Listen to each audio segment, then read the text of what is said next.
NKECHI'S curse, the widow who stole souls. The village of Umuahia had always been a peaceful place. Nestled between lush hills and the banks of the Odo River, it thrived on its rich farmland, its deep connection to the earth, and its communal spirit. The villagers lived simple lives, bound together by tradition, family, and a deep respect for the ancestors. But all of that changed when NKECHI'S curse fell upon them.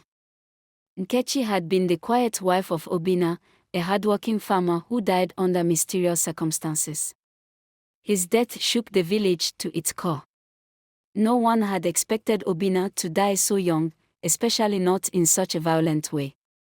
His body was found at the edge of the forest, his eyes wide open in terror, his skin pale, and his mouth twisted in a silent scream. The village healer, Papa Emeka, could not explain it. The elders whispered about evil forces, but no one could prove anything.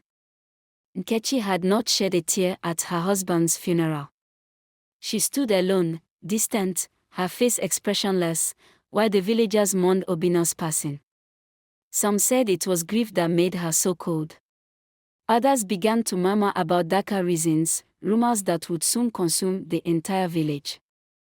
The strange events began not long after Obinna's burial. The first to disappear was little Chika, the village blacksmith's son. He had been playing near the riverbank when his friends saw him vanish into the thick brush. The search parties combed the area for days, but no trace of him was ever found. His parents wailed in despair, but their tears were only the beginning. Then, one by one, more children began to vanish: Amina, Ikenna, Busy, each gone without a sound, leaving behind only empty huts and grieving parents.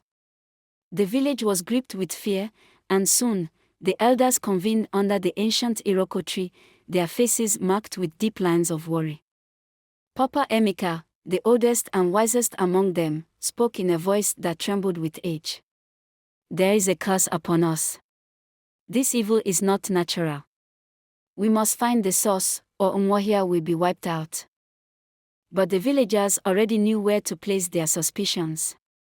Whispers began to spread like wildfire, whispers about NKECHI. Since Obinna's death, she had grown more distant, her eyes always dark and empty, her face never showing emotion. She rarely spoke to anyone, and she had stopped attending village gatherings and market days. The villagers started to avoid her, fearing the unnatural chill that seemed to follow her. "I saw her near the river late at night," said one of the women in the market. "She was speaking to someone, but there was no one there. She cursed my crops," another man exclaimed. "Ever since she looked at my field, my yams have rotted in the ground." Fear gave way to accusations. The village elders decided to confront NKECHI. That evening, they gathered outside her home, a small, run-down hut on the edge of the village. The setting sun cast long shadows over the land, and the air was thick with tension. Papa Emeka knocked on the door with his staff. "NKECHI," he called out, "come out and speak with us." For a long moment, there was only silence. Then, the door creaked open, revealing NKECHI standing in the doorway. She was dressed in a simple wrapper, her head covered in a dark cloth. Her face was as blank as ever, but her eyes were different.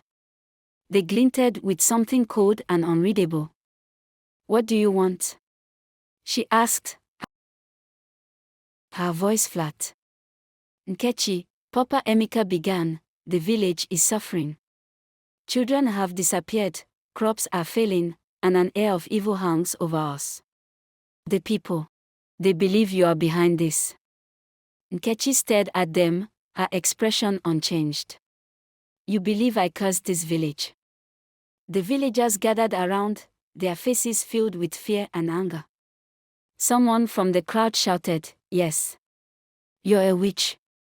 You killed your husband, and now you're stealing our children."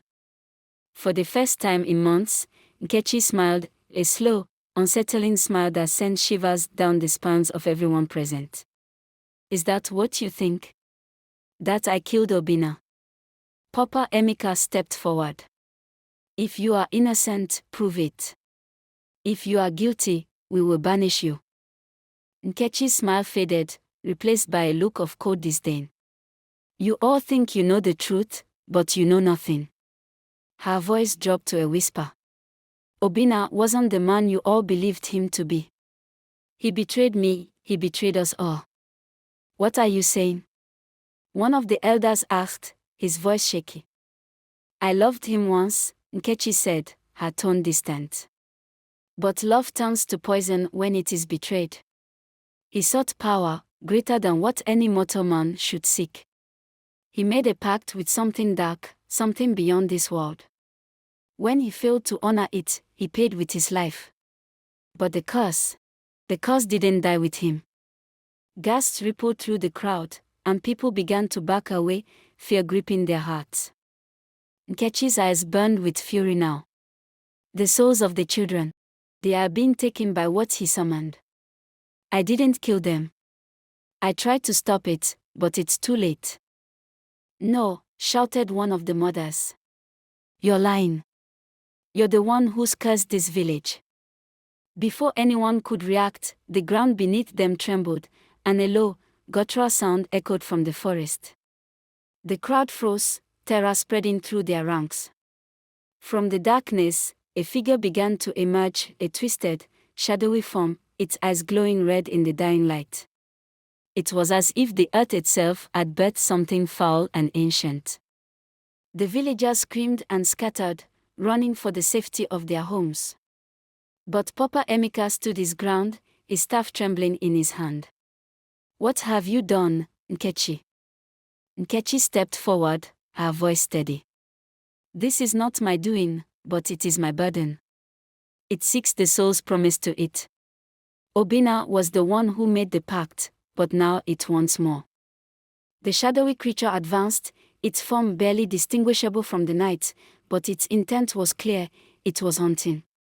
Nkechi turned to the elders, her voice rising over the chaos. If you want to save the village, you must trust me. I can banish it, but I need your help. Papa Emeka hesitated only for a moment before nodding. He had seen enough to know that the danger was real, and despite everything, Nkechi was their only hope. The village gathered around the central clearing as Nkechi began chanting in a language none of them recognized. The wind howled, and the air grew colder as the creature circled closer. The ground shook with its presence, but Nkechi's voice remained steady, her hands raised toward the sky. The creature lunged, but at that moment, a bright light burst from the amulet around Nkechi's neck. It let out a horrific scream, its form unraveling like mist in the wind. In seconds, the creature was gone, dissolved into nothingness. The village stood in stunned silence, the weight of what had just occurred sinking in. Nkechi, drained and pale, fell to her knees, but she had saved them. As dawn broke over Umuahia, Papa Emeka approached Nkechi. You saved us, he said quietly, but at what cost? Nkechi's eyes, once cold and distant, were now filled with sorrow. The curse is broken, she whispered, but I will carry the burden of Obinna's sins for the rest of my days. With that, Nkechi rose, leaving the village behind. No one stopped her. She had saved their souls, but she could not save her own. From that day forward, the village spoke of Nkechi not as the witch who stole souls, but as the widow who bore the weight of a curse not her own. And though peace returned to Umuahia, the memory of those dark days would never be forgotten.